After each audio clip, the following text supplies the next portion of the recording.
Hi everyone, Nora Alwa here, somatic psychotherapist, social justice educator, here to provide resources to everyone. How many of you have had a friend or a family member say to you during a really hard time, "Don't cry"? Really well-intentioned, just not helpful at all, especially during these times. Right now, we are swimming in grief. We are losing loved ones. We are losing jobs, connections, the things we love. Sadly, we learn to disconnect from our grief. We learn that our tears are shameful, that we should get over it, that we should be strong. I know for myself that I always felt so ashamed of my tears. I'm a big crier. And when I was a little one, I would feel so ashamed to the point that I would tell myself, "Nora, you can only cry one time this week." That would never happen. I would cry the same day, run to the bathroom, and lock myself in and feel so shameful. Until I met Sebon Fusome.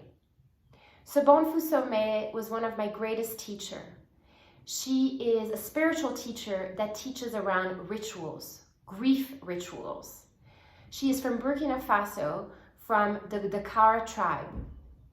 One of the most beautiful things she taught me was this one question: did you grieve enough today? So I want to ask you, did you cry enough today? As we're entering May, as we're in this month, I am remembering my father.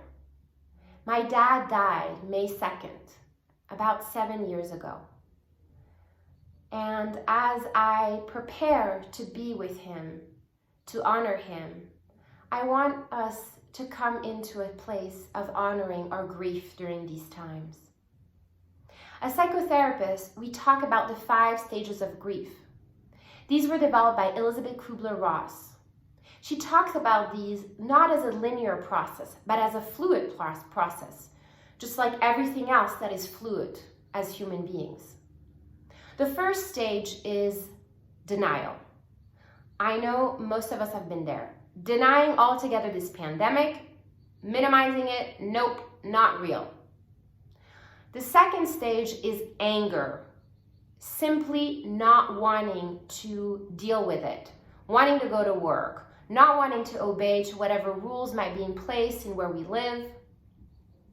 The third stage is bargaining, where we want to start being like, maybe it's okay, I gather with people more than the amount that they say. What if I just wash my hands? Or what if I just do this? Then maybe it's fine. Bending the rules. The fourth stage is the experience of despair, complete hopelessness. This experience of giving up. That's it. I can't follow my dreams anymore. Nothing is going to happen now. And the last one is acceptance.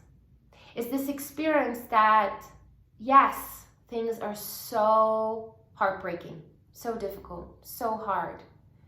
And there's a little bit of space of, yeah, and it's okay. I can try to start being a little okay with it, just accepting what it's like, knowing that it's hard. So just even now, just notice, where might you be on this process? Maybe yesterday you were angry, and today you're feeling a sense of despair. Just normalizing wherever you might be and just perhaps seeing this as part of the process. So I would love to hear from you. I'd love to hear from you around where you are with your grief. What are ways that you take care of your grief? If you'd like more resources on understanding the 5 stages of grief, or how you can get a really good cry and make space for your grief, subscribe to my newsletter at noraalwa.com. Look forward to hearing from you, and take really good care.